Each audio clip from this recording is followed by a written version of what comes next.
Welcome to another Keelhauled podcast. I'm your host, Captain Logan, and we've got a lot of Sea of Thieves news to cover today, so tie yourselves to the mast and hold fast. Ahoy there, pirates. I hope you had yourselves a good week and a good weekend. I know I did. This week, we don't have a whole lot of news to really dive into. I'm just going to get you guys up to date with the fishing event that's going on and share some stories that I got from this last week of sailing. So, buckle in, let's get to it. This week's episode is brought to you by the Patreons. Thank you so much for supporting the podcast. Chateau Neuf, Lumpy SRQ, Matthew, Registilla, Rust Belt Kid, TN Professor, Todd Meister, El Jefe, Esteban, Big Bad Pad, Mina Ferry, CJ Super Pack, Davram TV, Frank FP, Greg, Kazia, The Rogue, Windsor, Mr. Chris, and Zach. Thank you all so much for supporting the Patreon. It means a lot to me. It really helps to go support the content and make sure that I can take care of the fees and stuff for that. So if you guys have any interest in getting your name on the podcast, head over to the Keelhauled Podcast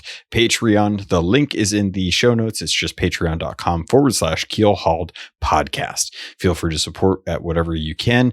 If not, don't worry about it. You get the ads in there to help you get some deals while you're sailing about and doing all kinds of fun stuff. But let's get into the episode. All right, pirates, first on today's docket, let's dive into how I'm doing with the Season 1 Renown. We are down to 5 weeks left in the first season, so make sure you're getting out there and grinding if you are still working on that, or maybe you need ways to catch up. And I wanted to let you guys know, I am still going about it very casually. I'm taking my time. I want to see how that progresses. And with 5 weeks left, I'm up to 76 in my Renown. I know a lot of you are already done with it. No worries. I just wanted to see how this goes without focusing too much on it and just playing casually. I've had a really good time sailing with a lot of people lately, and because of that, it's nice to know that I don't have to really go out of my way unless I'm doing the events to progress through this at a natural pace. I feel like I'm in a comfortable place with 5 weeks left. I'm pretty sure I'll be able to get through a lot of this. And looking through a lot of the trials, some of these I've actually already completed a lot of the trials, some of the smaller ones, but there's definitely a bunch that are halfway or not even complete at all. But I'm really happy to see that a lot of these are ones that I've accomplished without really trying. There's only been a few times where I've actually gone in and specifically looked at some of the requirements to see if there's something I need to do. But thanks to the notifications that pop up in game that gives me the progress, I found out that tonight, for example, if you hit skeleton ships with chain shots, of all things, which I didn't really think about, you can actually earn credit. It is personal credit, but you can still earn credit towards one of those trials. Really interesting things going on with the trials, and I haven't dove into all of them, but it's been a really kind of just comforting to know that at 76 with 5 weeks left, I can continue to play the game however I want and not necessarily feel like I am going to be hurting towards the end of that 5 weeks to get to level 100. That being said, I do know that there are quite a few things that I can do to get in there and actually earn that last bit of renown. I know, for example, a few people have been getting some of those tall-tailed checkpoints and using those as a way to hold on to a checkpoint for a tall tail if they need to finish it. If, for example, they haven't been able to get the last bit of renown that they need to cap out at 100 to get that curse. So really cool to see that some folks are taking advantage of some of the tools and not rules of the game to be able to earn renown at the very end if they have to. All right, next up on today's docket, I wanted to dive into the Festival of Fishing. This has been a really interesting event for me because I've had a lot of conversations with people about it, how they feel about it, some of the different opinions that they've had. If you listen to last week's episode, it actually had all of the gold hoarders. Well, not all of the gold hoarders. Obviously, Rust Belt Kid was missing, and that was kind of a bummer, but I'm sure he'll be on at some point for one of these. And I'm actually hoping to have some interesting ideas going forward with that. I'm going to be trying to do some fun stuff in the future. If it pans out, I'll tell you more. If not, we'll just kind of stick to what we got. But for now, I just wanted to touch on the festival week 2 of fishing and how that's going for me, how I feel about the event overall. I've got the long-term goals complete, where you get the actual frostbite fishing rod for turning in 50 fish and the title of Fishing Fanatic, I believe is what it is, when you turn in 100 fish. Very easy to get these if you're working on the event, and We actually ended up doing a fair amount today, thankfully, with some Keelhauled crew members to work on the first week as well as the second week. One of the problems that I think I've noticed with this event is to do with the voyages. Unfortunately, the first week voyage from Lorena actually disappeared. There's no way to actually get that. And not everyone knew to actually complete it because, rightfully so, they generally probably assumed that those weeks' voyages would still be active during the event, not just locked to that one event. So if you haven't had a chance to do the second week voyage before the end of the actual event, I would say make sure you at least pick up one of those voyages, because otherwise you're going to have to hold out and find someone that has one of those voyages to hopefully get them onto the ship and work on it that way. You only have to complete it once, but you cannot pick those voyages up once the week is over and the next week has begun. That being said, I did want to remind everyone that this next coming week starts on the Thursday. So that's going to be coming up here. That's going to be the 11th. So make sure that you guys are grabbing that. It's 3 days from now before that second week goes away. So make sure you grab at least one of those voyages and do it before the next 72 hours in this instance. With this event, there was something very interesting that I noticed. I was talking through it in my head out loud as I was sailing tonight, and we were out fishing a lot to get some of these done. And I noticed that there's a theme going with each of these, because I was looking at some of the fish and what you have to get, and I naturally assumed that splashtails were going to be excluded from the event since they're the most common, and we've already had a splashtail event before, thinking that we were actually going to be getting the wild fin fish from the ancient, or from the actual wild. I don't think they're wild. They're wild splash, I think. Can't quite remember on that one, but it's you know where I'm coming from on that, hopefully, so you're not too confused. The platter of plenty was 3 fish. It was the wreckers, the pondies, and the plenty fin. The plenty fin are required to be in the shores of plenty to fish up. The pondies you can get anywhere in a pond on an island, and the wreckers have to be fished up next to shipwrecks. Very common. 2 of those require earthworms. One of them doesn't require bait at all. And then we look at the ancient assortment that's going on currently this week. You've got the ancient scale, the isle hoppers, and the stormfish. The stormfish require you to be in storms. They also require leeches. Same thing with the ancient scale. Ancient scales require leeches and can only be fished up in the ancients, whereas the isle hoppers can be fished up anywhere but without bait. Noticing a trend? One has to be around something that is found in the world, one has to be found in a specific ocean, and one doesn't require bait, but the other 2 require the same bait. So going into this last one, this next week coming up, what can we expect? Well, we have the devilfish that are only going to be in the roar. We have the battle gills, which are only going to be found around forts and skeleton ships. And then the splashtails, which don't require any bait and can be found anywhere. So it was an interesting event to come to that realization. And I've already got the gold hoarder fish or fishing rod for last week. I'm almost done with the fishing rod, the Order of Souls one for this week. I've actually only got one more thing that I need to complete out of this week's challenges, and I still have 3 of those challenges that I can complete. The one that I'm missing is actually the stormfish. I need 2 trophies and a regular one. But as long as I get 2 trophies, I'll finish out that 9 out of 10, and I need to complete the voyage. I actually haven't done the voyage yet for that, but I've got one in my inventory, so I should be squared away. Going into Thursday on the 11th, you want to make sure that you keep an eye out on what you're doing, because the devil roar or the devilfish are going to be easy. That you just have to get somewhere out into the roar, stay away from an island, grab a whole bunch of grubs, I believe, and then fish those guys up. Speaking of bait, before I get into the battle gill and the splashtail, actually, forget it. I'll go into the battle gill and splashtail. Splashtail you get anywhere. You don't need bait. You can just throw your line out there and get them. Keep an eye out for things like ashen keys, as well as the skeleton bones or the hat, the boot. Those you can still turn into Hunter's Call if you don't know. The battle gills are tougher. those you actually have to get while you're near skeleton ships or in areas where you're actually going to be dealing with forts. Forts are probably the easiest way to get these, honestly. What I would recommend is going to an active fort when they're up, if they happen to be up. It used to be a lot easier when there weren't a whole bunch of world events biting for your time to try and get one of these forts up. But if you get a rowboat out near a fort, you can actually fish up a bunch of these battle gills fairly easily, much easier than fishing off the back of a galleon skeleton ship to get those. Much easier. You don't have to contend with the skeletons constantly coming after you on the back of the galley while you try and fish up these battle gills.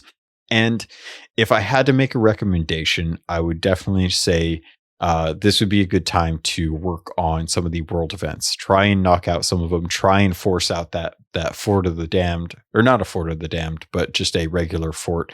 I don't honestly know if the Fort of the Damned counts, and I would actually say that might be a little bit easier, just based on how much easier it is to actually get the Flames of Fate now, and an actual ashen or actual ritual skull. Ritual skulls are easy to pick up. You can either buy a voyage from Lorena if you need to, or what I usually recommend is go on an island and find a regular skeleton captain, not like the ashen ones, but just a standard bare bones skeleton captain. If it's got my name, it's even better because, it's me, and you can kill me for that instance. And I would recommend doing the voyage that they drop, because generally the chest that they give tends to be one of those collector's chests, and those usually have a ritual skull in those. And that's a great way to start a Fort of the Damned if you are looking to do that. The one thing that I did want to touch on actually pertains to the bait.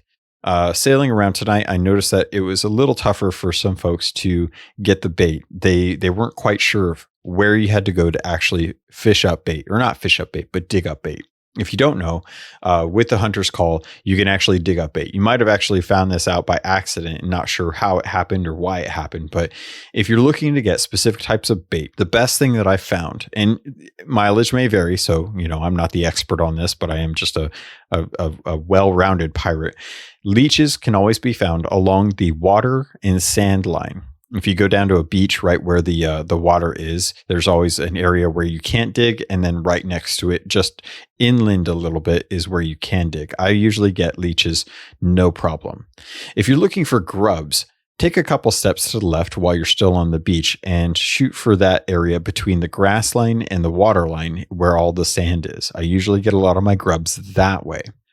Or if you're really trying to get grubs, I usually say stick on the line between the grass and the sand, right where the two meet. I usually get a lot of grubs that way as well too.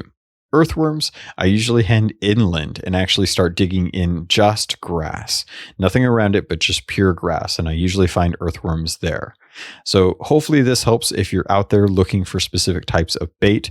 I always recommend too, head over to shipwrecks. Shipwrecks are great for bait as well as cooked fish or uncooked fish that you don't have to go out and fish up. So if maybe you're out there trying to find a couple pieces of treasure to work up on your renown, look for fish in shipwrecks as well. That's going to be the easiest thing to try and help find that. And also flotsam. If you happen to be sailing around and you come across a bunch of barrels, that flotsam also has an opportunity to have fish and bait. That should hopefully help out folks that are out there trying to get this. We're a week and a half into it. I'm looking forward to finishing out the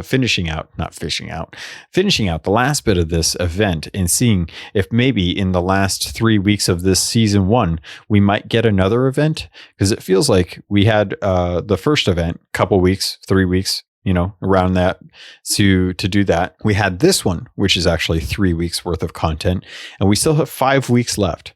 So discounting next week, where that'll be 4 weeks left, we'll probably have a break of nothing and then potentially another event at the end of it, which will be the last 3 weeks of the first season, which hopefully will push us into season 2 with a new event. Now, they may skip that logic altogether and leave people up to do whatever they want so they don't feel pressured to work on an event while maybe they're trying to do Tall Tales to finish out their renown. I don't know.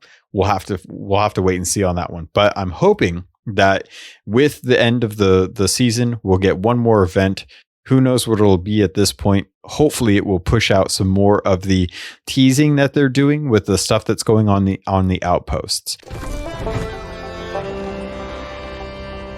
So I've had a lot of conversations with a bunch of people about what is going on over at the outposts. And a couple episodes back, I talked about how I would love for it to be kind of a tinkerer's shop.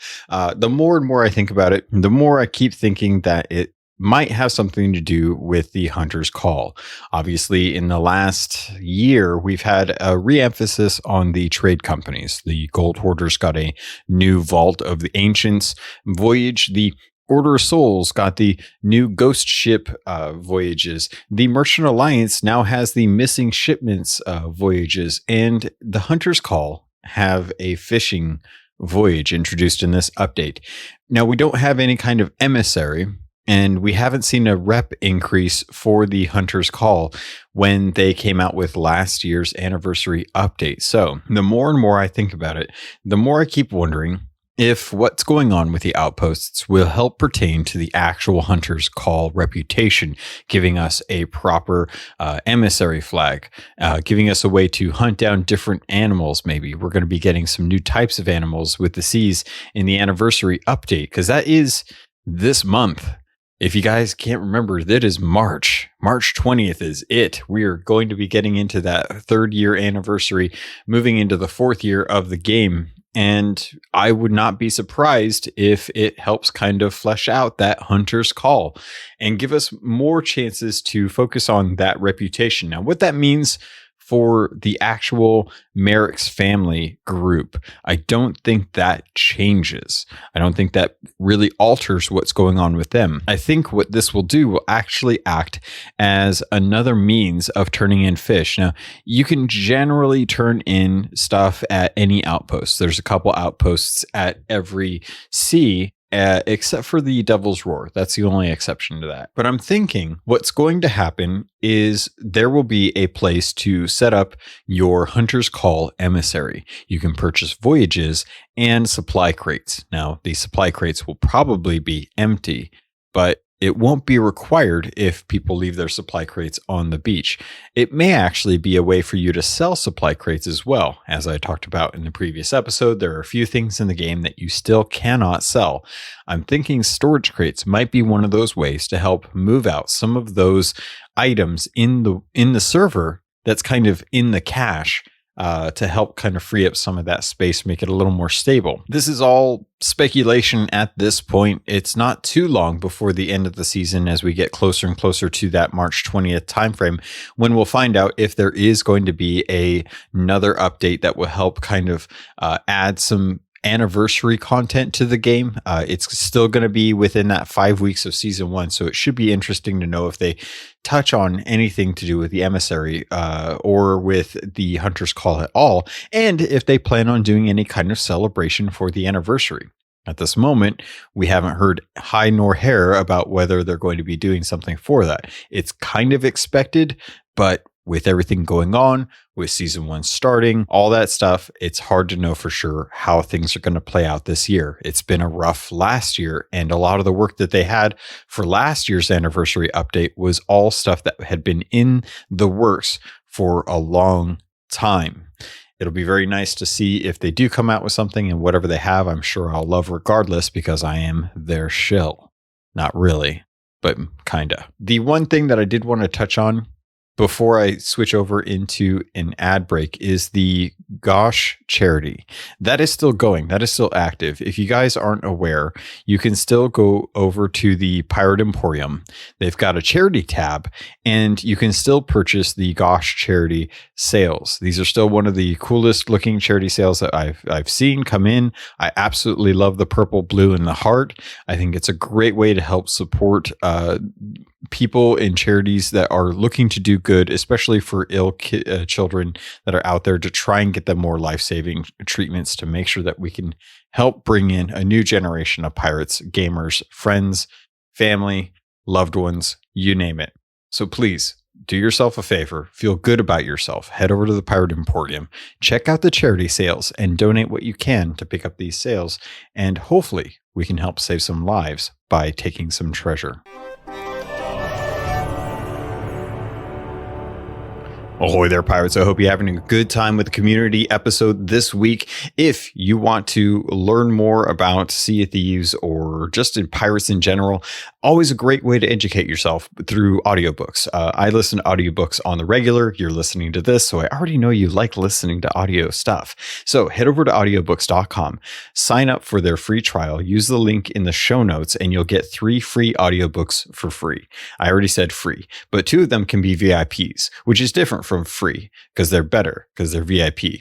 I don't understand what that means. I'm just letting you know that if you want to get some free books to listen in on some of the amazing stuff that's going on in the world, there's some great books out there, some biographies, or maybe you're just like me and love fiction and listening to Witcher novels or Ready Player 2. I've been going back and listening through the Harry Potter books. Don't ask me why. I just love the Harry Potter books, and the guy that does them is really good. So feel free to do that. I really feel like I need to listen to Dune. I don't know why, but with that movie coming up, I just feel like I need to listen to Dune because that's kind of on the bucket list. I've never read that book, and that's probably a really bad thing to admit on an ad read for audiobooks. But at least with audiobooks.com, I know I can at least get it and listen to it and correct this wrong in my life. So head over to audiobooks.com. The link is in the show notes.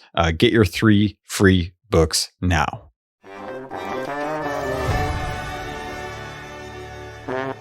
All right, pirates, welcome back. And I just wanted to kind of give you guys a couple stories that I had over the last week and how my sailing has been. I'm hoping that you're all having a really good time.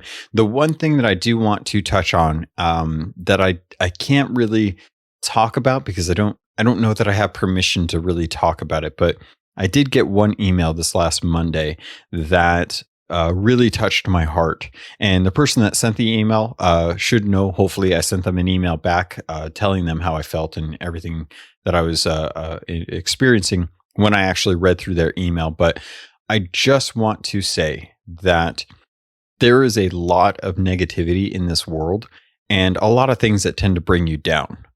Throughout your life, you're always going to experience happiness and sorrow. Both of those come hand in hand. And to touch on the email that I got, I just want to say thank you for sharing what you did, because it means a lot to me to hear that kind of stuff. I don't need to hear that stuff, but it was something I never expected to come as a result of this podcast. So if you're listening to this and you have no clue what we're talking about, don't worry. That was just something I wanted to acknowledge on the podcast. But I did want to say to you that if you're feeling bad, if you're feeling upset or depressed, there's a lot of us that feel the same with you. We can empathize with you and understand that it doesn't matter what you're going through right now. It will always pass. It will always change. Nothing ever stays the same. And if you can do one thing, it's to reach out to others, even if you don't know them that well. And try and be with people. Try and spend time with folks. Sea of Thieves is one of those games that really, really changes how I play video games. I used to love single player games all the time. I still really do. But something about playing Sea of Thieves harkens to my time when I was in guilds with World of Warcraft. Playing on Xbox, I have grown, built, and supported a community, thanks to the podcast, that has really changed my life for the better. And I hope that if you're listening to this and you feel lost, that I can offer you a haven, a safe place from the storm that you're weathering right now. And if you need serious help, there are always places that you can go to, people to call who are nearby who can help you with that as well, to reach out to those people and get in touch with them, because nothing is worse than feeling alone. And if you're feeling alone, there's always a place for you. Sea of Thieves is great for doing that. I used to, like I said, play single player games because I enjoy them. And I was thinking about it today as I was sailing around with some new folks that I hadn't played with. And I realized that the reason why I love Sea of Thieves and what I love about multiplayer games now is with single player games, when you're playing them, you generally have a set narrative. You have really interesting characters and a beautiful world that pulls you along and tells you a tale. But nothing ever changes with that tale. Everything always stays the same. And that's a safe place because you can always know what to expect around the corner. Once you've played through the game, you can play it again and know exactly how it's going to play out, maybe with a few alterations here and there, depending on how they've developed the game. But generally, you kind of know where your end point is. With multiplayer games, I feel I get the same world and the same stories and the same narratives. But the narratives aren't characters. The narratives aren't NPCs that I'm doing quests for. It's the people that I'm spending time with on the seas. It's the new crewmates or the old crewmates who have changes in their lives that they tell me about, that they share their stories or they share their sailing victories or their sailing woes. And they tell me about all the things that are going on with their life. And I share with them the same back. And even though we may not be playing a single player campaign in a PvE setting in this multiplayer PvPvE game, I love how the narrative, the people that I play with, these NPCs that have lives, that have experiences, are alive and they share their stories with me. It is amazing to hear someone I've never met across the world has the same passion for the same things that I do. Just knowing that they grew up with the similar experience that I had, and we both connected on that same thing, that had it not been for Sea of Thieves and being together on social media and meeting other people as a result, I may not have ever gotten a chance to chat with them about what I feel about this thing that we're talking about. And sure, I could name specifics on what I'm talking about, but I know for a fact that if you're listening to this, you spent time with people on the seas and you can relate when you meet someone new, because every once in a while you'll find someone that actually has the same feelings that you do about that thing that you love. And that is so amazing. That's what I absolutely love about this ecosystem. The Sea of Thieves community really can find so many ways to connect on so many different levels, and it's always different. Every voyage is different because if you keep changing what you do and you keep changing the people you sail with, you grow your family. And we can be that family. That's the beauty of it. So if you're feeling bad, if you're feeling depressed or alone or sad, head out and spend time with each other. Spend time with friends. Commiserate in the misery of dealing with a bad breakup or a lost loved one. Know that other people are with you in that pain. Share your pain. Khan said it best in Star Trek II, the movie Wrath of Khan. Give me your pain. And that's so important to having other people around. So I love that you guys are sailing. I love the stories that you're telling. And I love that you're sharing these stories with the community, especially the Keelhauled Discord has been great for this. I love seeing the stories that crop up in the Sea of Thieves tales. I wish I had more time to jump on them and bring them into the podcast. I would love to see how you all kind of go about your normal days as sailing from place to place, because I never get to go actually with you on them most of the time. I hardly ever get to spend time with them.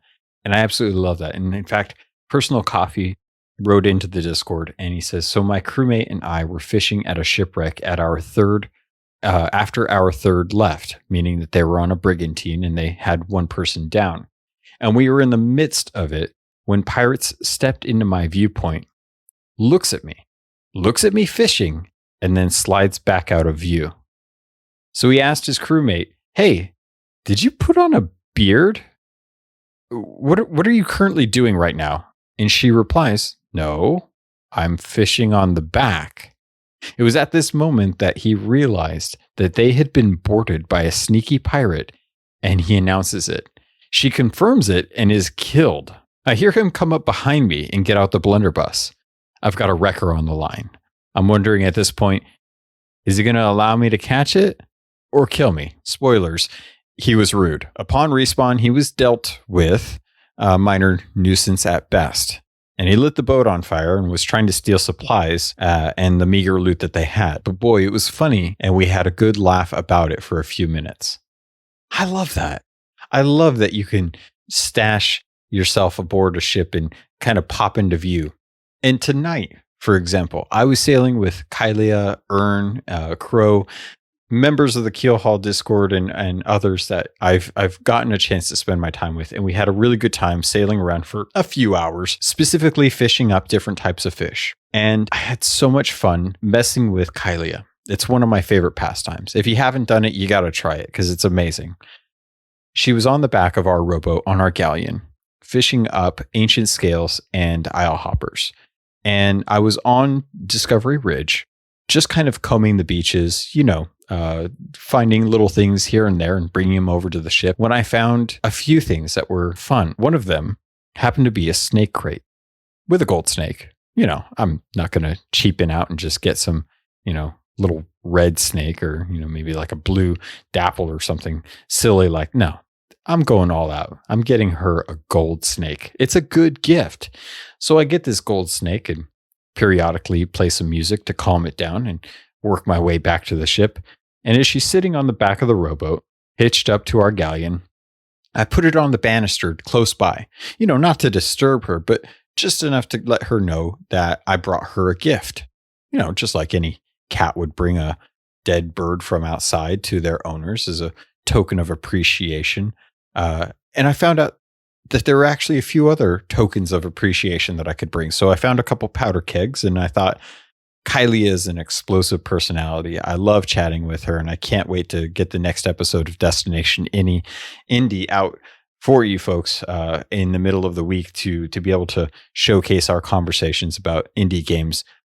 And I thought, 2 kegs is good, but 3 would really show how much I appreciate her. So I grabbed each one and slowly worked my way back to the ship. And as she was sitting on the back of the rowboat, farming for these fish as diligently as possible to make sure that we got done as quickly as possible because time was of the essence, I dropped 1 keg, and then 2 kegs, and then 3 kegs, and then I left. And I didn't ever blow them up on her specifically. They did blow up, and I did have to make amends for that. So I am sorry for that, Ern. It was too good to pass up. But I had such a good time spending what little bits of time I could running around the island and picking up silly stuff and things to kind of mess with my friends as much as I do, to try and instill that sense of fear, that sense of mistrust, because without that, what is friendship really? And I had a good time with them, but that was not the only voyage that I had. I actually had the weirdest bug. Now, I'm going to take a quick break actually before I get into the story, but this is a weird one and I think you guys will like it. Okay. This is a weird story. Now, I got a chance to go out with CJ or Super Pack, who's the host or a host of the Player One podcast, good friend. And he invited me to come join him for some sailing. Now, he has a recent friend, a new pirate that has been kind of learning the ropes, named Ryan. Now, that's not too much of consequence, but I did want to share the story that I had with them as we were out kind of doing some regular Reaper business, as we typically do. And as we were going around, we came across a couple sloops and a brig. Now, the sloop that we went after was actually working on the skeleton fleets. They were in the shores of, the ancient isles, and had gotten to the last skeleton ship, and we're just about to finish it when we managed to kind of impose upon them and decide that the loot was going to be ours and sink them. Now, they scuttled right as the last skeleton ship went down, and we never saw them again. But we did manage to get all of that skeleton fleet loot on our ship. And being the lower level Reaper that we still were a little hungry for some reputations before we went and turned in all of our stuff. So what I'm hoping for is to get to level 5 so that we can then turn in our treasure. What we decided to do after losing some good sailing to a sloop crew, this sloop crew was really, really good. And kudos to them for managing to be able to do the types of plays that they were doing. They never They never sank us, or we never lost anything to them, but they were so good at knowing how to manage their sloop compared to our brigantine that it was almost impossible to catch up to them. We got a couple good shots, but we could never sink them. Kudos to you guys. So we went for easier prey. And what did we find out in the roar but a sloop with an Athena emissary? Ooh, I know. You're thinking Athena emissary, that's pretty rare. Who goes and does that? Well, the people out in the roar did, and they were just prime for the taking. They had rank 3 or rank 2, one of those two, rank 2 or 3, I can't quite remember, but they were over by Devil's Thirst. When John, the internal heir, McFarlane, was like, oh, I've got the Devil's Thirst. I always love that. Reminds me every time. And as we were going out to the Devil's Roar, we realized we didn't have a whole lot of time left. We were getting close to the time frame where we needed to stop. I had Destiny Raid to go clear out Deepstone Crypt, which we did, and we had a good time with. Thank you, Wakasan, for joining us. And we managed to head out to the Devil's Thirst. We caught them, and we pursued them. We didn't get to sink them right off the bat, unfortunately. It was kind of a shame, but we managed to get on their ship at one point as they were sailing away. They were sailing with the wind, which they really didn't know was kind of the wrong thing to be doing in that instance. So as we caught up with them, CJ and I were trying to secure the kill. We had gotten enough hits on them that we stayed on their ship. Now, bear in mind, at this time, our Ryan, our diligent Ryan, was staying on the brigantine, looking to bring around the ship. And a Megalodon, a Shadow Maw, spawns on our ship. And I think, shoot, this is not good. He's going to need some help. So I tried as best I could to get to him as fast as possible. The problem was, when I got there, I found out that our ship was bugged. And you might be wondering, well, what kind of bug are you thinking? Like, sure, you have a couple problems here and there. You can't see things, or the loot's not showing up. Maybe you had some issues, or you disconnect. No, this bug was insane. As soon as you climbed up the ladder, you would fall through the geometry. You could not board the ship. You couldn't get on the ship. You couldn't climb onto the ship unless maybe as soon as you got to the top, you hopped and grabbed the ladder or grabbed the cannon. Sometimes what would happen is you would fall through part of the ship and land on the lower deck. And you could maybe get a couple planks put up against the walls or the holes that were now appearing because of this Shadow Maw. It was ridiculous. We had sank this sloop. We had all of their Athena treasure on there, plus their flag, plus all of our skeleton loot during a Shadow Maw in the middle of the roar, and we couldn't get on our ship. It was terrible. We couldn't get on our rowboat. The rowboat was broken that they had, and the guy that was on the sloop backspawned, grabbed a keg, and then kegged the rowboat, so we couldn't even use theirs. Now, it was at this point that we couldn't get into the ship by any means. And generally what happens when you're floating around in the water for so long, sharks appear. Well, if you ever came around the game during the Hungering Deep, you might have an idea of what this felt like. But after about 30 minutes of barely getting aboard, barely getting into the bottom deck, barely able to get some planks against the holes that this Shadow Maw was creating and keeping our ship afloat, there were a lot of sharks. And when I say a lot, I'm talking more than a dozen sharks. And it was just swarms of sharks. The blood was thick in the water, and they were not having any of us trying to get away. So we managed to get some of the treasure from this sloop onto the actual deck. I don't know how, but we managed to grab a piece, climb up the ladder, sometimes have it register, and then drop it onto the deck before falling through the ship. We managed to spawn on the ship, immediately fall through the floor, hit the bottom deck, take a bunch of damage, and then fall through the rest of it, or black screen, which would then put us into that cycle as well. We managed to get our ship to Ashen's Reach. I don't know how. By sheer determination. Bear in mind, this is well after we should have been gone and to bed with all of their treasure and turning it all in at the Reaper's hideout at level 5.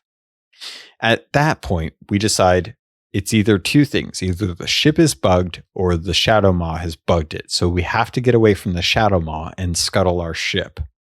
Well, we managed that. And we managed to find a rowboat on Ashen's Reach. And we managed to get all of our treasure in it, realizing that the rowboat was bugged as well. You could barely get on it. And if you could, good luck staying on it. You had to sit down or you had to be on the oars or you would fall through. Bear in mind, still a bunch of sharks out there. So as we're trying to fill up this rowboat with all of the skeleton fort loot, plus the meager mints of treasure that were from this Athena's and their flag and our flag, because obviously we sank and had to get rid of our ship because that was the only way, one of us got sent back to our ship and found out that our ship was still bugged. This was pain. Absolute, pure, excruciating frustration that we couldn't do anything about.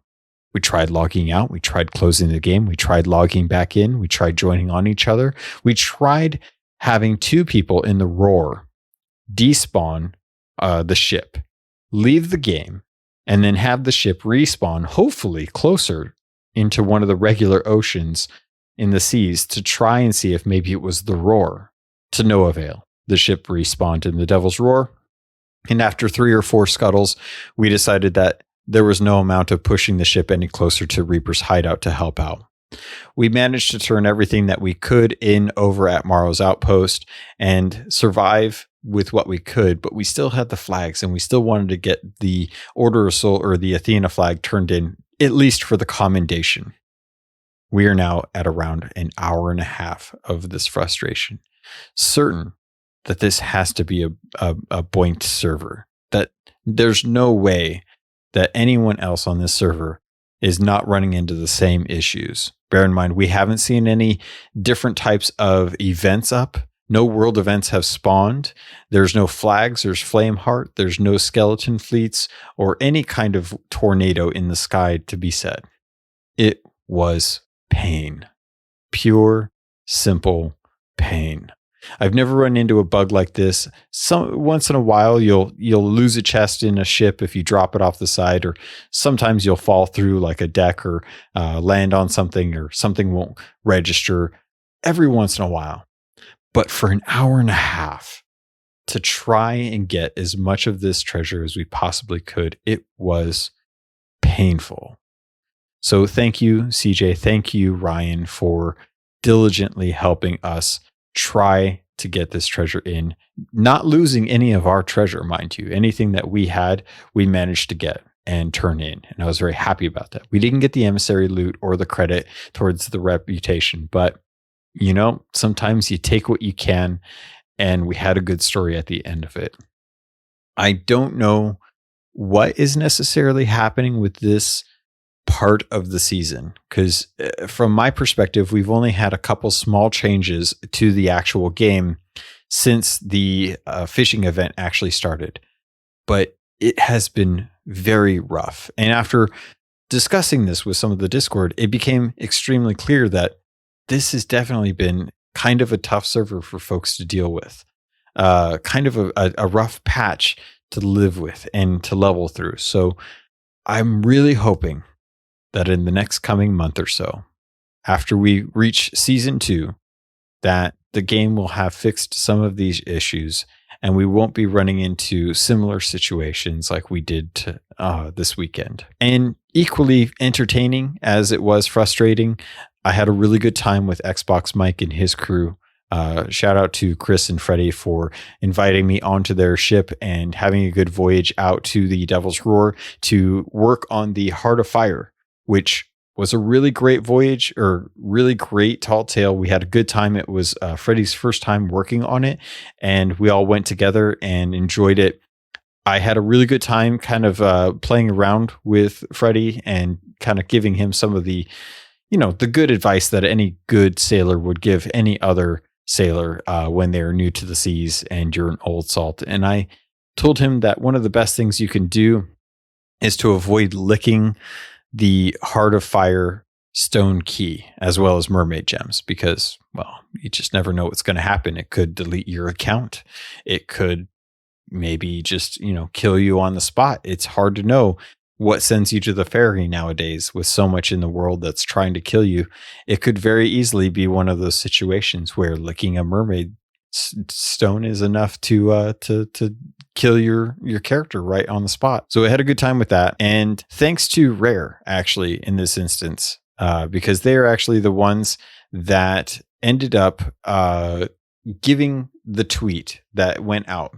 Now, this was just a normal tweet, nothing too major, but they went out and they said, tag someone who you want to sail with.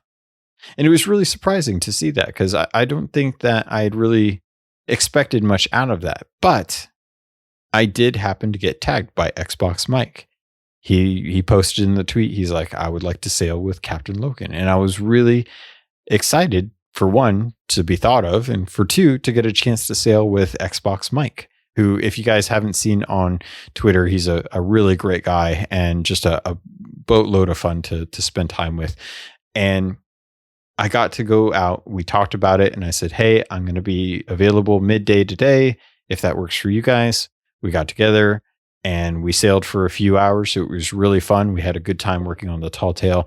And I just wanted to thank Sea of Thieves for putting out that tweet because as a result, I got to sail with someone that I hadn't, a few people that I hadn't. So I decided to tag Shelly and Andy Preston in the hopes that at some point, one of these days, I'll get a chance to sail with the two of them because I know how Shelly is on the seas and I know how Andy is on Warzone. And I would love to see the two of them work together on a crew just to see what that's like. All right, pirates, that's going to do it. I hope you enjoyed the stories. There's so many that you guys all send me, and I appreciate it so much. I had such a good time this week out there on the seas, just doing random stuff. But if you liked this, if you enjoyed it, feel free to head over to the Discord, join up with the rest of us. The Sherpa program still going strong. They're still taking a lot of folks on out into the seas to make sure that you're actually getting some time to learn the ropes, to figure out how to play Sea of Thieves, how to earn that most gold, and make sure that you're getting your reps of renown, and make sure that you're actually being able to get your fishing event taken care of. It's been great to see that. And also, if you want to get a hold of me, there's plenty of ways to do that. You can always reach me on Twitter at CAPT_LOGUN. You can always send me an email like I got earlier this last week at CAPTLOGUN@gmail.com. And just come say hi, just come chat and whatnot, and I will probably let you know as long as I don't do the stupid thing that I always do, which is check my notifications in the morning and then forget to respond to people because I don't want to make texting mistakes, because that's usually what I do and it makes me look dumb, and I'm dumb enough already without making me look dumb. So hopefully, pirates, you enjoyed this. A little bit shorter episode, hoping to get some more information soon about what's going on in the coming weeks with Sea of Thieves. But until then, thank you, I love you, and I look forward to sailing with you on the Sea of Thieves.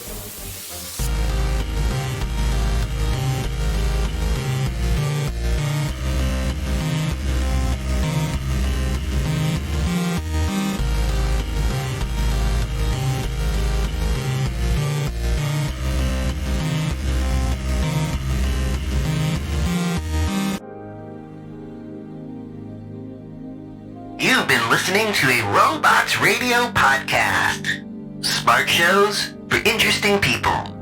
Check out all the shows at robotsradio.net. Since the dawn of time, there have been storytellers who teach through their stories. These myths give rise to fundamental truths, and these truths shape our collective experience. Yet these myths are not something of the past, and today they engage us more fully in the story itself. Video games allow us to live the lives of our favorite myths.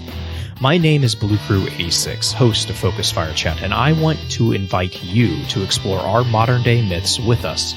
Join with us as we explore the stories, the mythologies of the Destiny franchise, as well as other games. Let's explore together. Hey, Hi. do you enjoy being optimistic about bad movies? Or do you enjoy at least trying to figure out where someone worked really hard on a bad movie? Well, we've got the podcast for you. New to Robots Radio, we represent Fresh Tomatoes, the movie podcast. Each week, we look at 2 movies that did really badly critically, but we try to find the good in them. And we have segments such as What Could Have Saved It and Would You Watch It Again? If you're there on a Saturday night, you want to watch a bad movie, but you're not sure if it's like good bad or bad bad, or if you should even bother, give us a listen. You can find us on Robots Radio, Spotify, Apple Podcasts, and wherever else you listen to podcasts. Please come and say hi. We love you already.